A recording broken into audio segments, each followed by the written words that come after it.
২০০৭ সালের পর থেকে অনেক ঈদ আসছে গেছে আমার জীবনে, কিন্তু আমার জন্য না। আজকে ঈদের দিন, কিন্তু নর্মালি যেভাবে আমি উঠি সকাল 10টায়, উঠে মুখ টুক ধুয়ে নাস্তা পানি করে রান্নাবান্না করি, ঠিক তেমনই আজকেও উঠলাম, ব্রাশ করলাম, নাস্তা করলাম, তারপর গিয়ে ফ্রিজ থেকে বের করে মাংস বের করলাম, বের করে ভেজাইলাম, তারপরে গিয়ে ধুয়ে টুয়ে রান্না শুরু করে দিলাম। তো শুরুতেই পলার চাল যে পোলাও রান্না করব, পানিটা তো গরম দিতে হয়, তো আমি মেপে মেপে পানিটা দেই।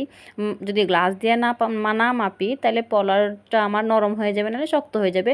এই জন্য আমি কারেন্টের চুলায় আগে পোলাওর জন্য পানিটা বসাই দিলাম গরম, তারপরে গ্যাসের চুলোতে আমি মাংসটা বসাই দিলাম। অনেকগুলো আইটেম আমি কখনোই খেতে পারি না, তো আমি পছন্দ করি না শুধু শুধু এত আইটেম রান্না করা। শুধু গরুর মাংস, সালাদ আর পোলাও আমি রান্না করছি। তো এই হচ্ছে এখানে পোলাও, চাষির যে পোলার চালটা, এটা খুবই ভালো, আমার কাছে এটাই ভালো লাগে। শুরুতে আসলে আমি ভুল বলছি, ঈদ সবার জন্যই আসে, শুধু ঈদের খুশিটা কারো কারো জন্য আসে আর কারো কারোর জন্য আসে না। যেমন আমার জন্য ২০০৭ সালের পরে আর কখনো ঈদের খুশিটা আসে নাই। আমার জন্য তো আর ঈদটা বসে থাকবে না, ঈদ তো ঠিকই চলে যাবে, দিন তো ঠিকই চলে যাইতেছে, আমি এনজয় করি আর না করি, আমি খুশি থাকি আর না থাকি।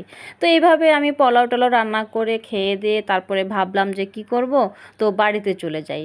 তো আমার বাড়িতে চলে যেতেছি, একা একাই চলে যেতেছি। তো গিয়ে দেখলাম যে আমার ভাইয়ের ছেলেটা একটু কোলে নিলাম, কারণ পুরা রোজার মাস 1 মাস আমি যাই নাই বাড়িতে।